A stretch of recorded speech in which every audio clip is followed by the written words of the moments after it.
মারামারি করে এই সংঘাতের মাধ্যমে আমরা আর কিছু অ্যাচিভ করতে পারবো না, আর কিছু আমরা পাবো না। সুতরাং দয়া করে আপনারা সমস্ত ধ্বংসযজ্ঞ, সমস্ত অরাজকতা, সমস্ত সংঘর্ষ থেকে বিরত হন এবং ইনশাআল্লাহ আমরা সবাই মিলে একটা সুন্দর ভবিষ্যতের দিকে আমরা অগ্রসর হব। প্রতিটা হত্যার বিচার করা হবে, প্রতিটা অন্যায়ের বিচার হবে।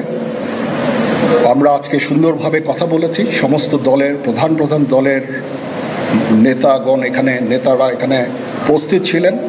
আমি ওনাদের ইনভাইট করেছিলাম এখানে, ওনারা ভেরি নাইস অফ দেম যে ওনারা এসেছেন অ্যান্ড আমরা একটা সুন্দর আলোচনা করেছি এবং এই আলোচনাটা ফলপ্রসূ হবে বলে আমি মনে করছি এবং আমরা একটা সুন্দর একটা ইন্টারিম গভর্নমেন্ট ফর্ম করে আমরা দেশ পরিচালনা করব।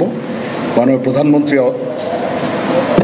পদত্যাগ করেছেন এবং এখন একটা ইন্টারিম গভর্নমেন্ট ফর্ম করে আমরা আমাদের কার্যক্রম পরিচালনা করব। আপনারা একটু ধৈর্য ধরেন, আমাদেরকে কিছু সময় দেন, ইনশাআল্লাহ আমরা সবাই মিলে সমস্ত সমস্যার সমাধান করতে সক্ষম হব। আপনারা আর এই সংঘাতের পথে যাবেন না এবং শান্তি শৃঙ্খলার পথে ফেরত চলে আসেন। আমাদের দেশের অনেক ক্ষতি হচ্ছে, অর্থ সম্পদের ক্ষতি হচ্ছে, জানের লোকজন মারা যাচ্ছে। তো এগুলো থেকে আপনারা বিরত হন এবং আমাদের সাহায্য করেন। আমি সমস্ত দায়িত্ব নিচ্ছি, আপনারা আমাকে সাহায্য করেন।